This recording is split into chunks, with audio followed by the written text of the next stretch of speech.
Um dos problemas que nós enfrentamos quando interpretamos textos é o anacronismo. O anacronismo é quando você tenta ler um texto do passado com o olhar e a compreensão que você tem hoje, deixando de considerar, por exemplo, quais eram os objetivos do autor, quais as marcas circunstanciais que favoreceram a produção daquele texto do passado e o que nós chamamos de contexto. Quando você comete o erro do anacronismo, você acaba levando para o texto do passado ideias e compreensões que você tem hoje, fazendo com que aquele texto deixe de dizer o que de fato ele pretendeu dizer na sua época.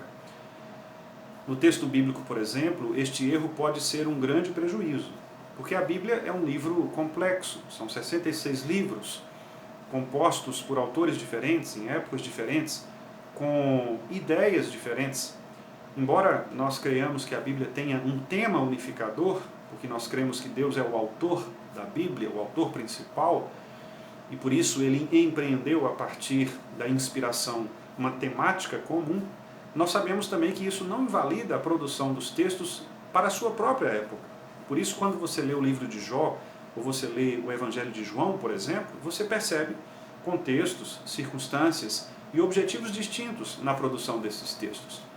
É para identificar essas situações que existe, por exemplo, uma ciência chamada hermenêutica, que é a ciência que vai estudar o modelo de interpretar esses textos corretamente. Quando a gente fala do livro de Gênesis, então, nós precisamos ter muito cuidado para não lançar sobre o livro de Gênesis uma compreensão moderna. E este é um erro que muitos cometem, é tentar carregar da ciência moderna compreensões, ideias, conceitos para o livro de Gênesis. Mas Gênesis não pretendeu discutir aspectos da ciência moderna. Moisés não estava preocupado com ideias e conceitos, por exemplo, como o evolucionismo. O evolucionismo é uma ideia recente, é uma ideia da ciência moderna. Moisés não estava preocupado com isso, até porque o objetivo de Moisés era apresentar o Deus Criador. No princípio, Deus criou todas as coisas. E o texto bíblico nos diz que é pela fé que nós entendemos que o universo foi criado pela palavra de Deus. Isso está em Hebreus capítulo 11, versículo 3.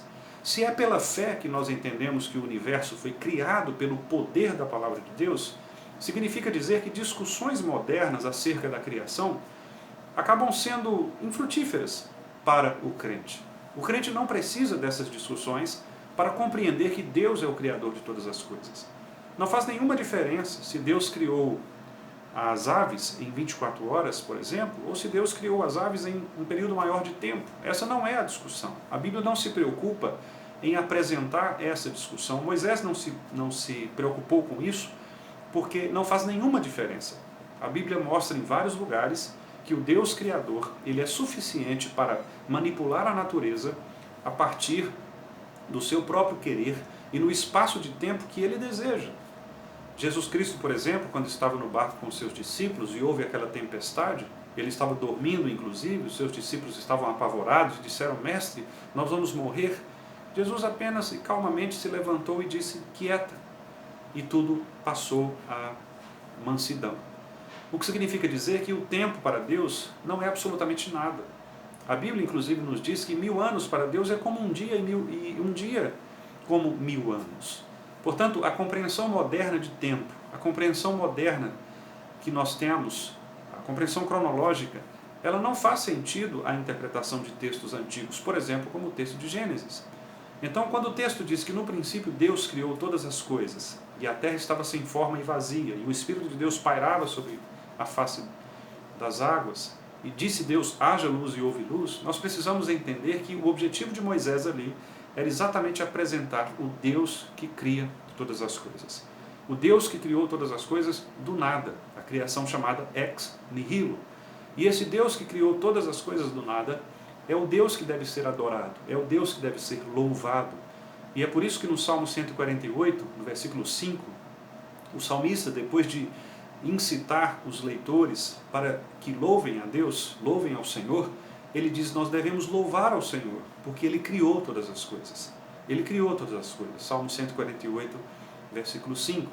Então, a preocupação do livro de Gênesis não é discutir aspectos da ciência moderna.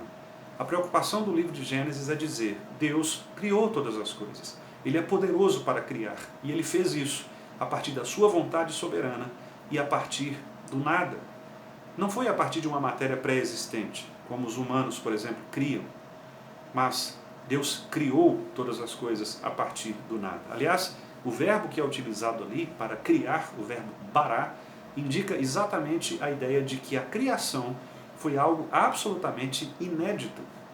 Tanto é verdade que este verbo é usado apenas para Deus, ele não é usado para as pessoas, porque na perspectiva de Moisés, apenas Deus tem o poder de criar.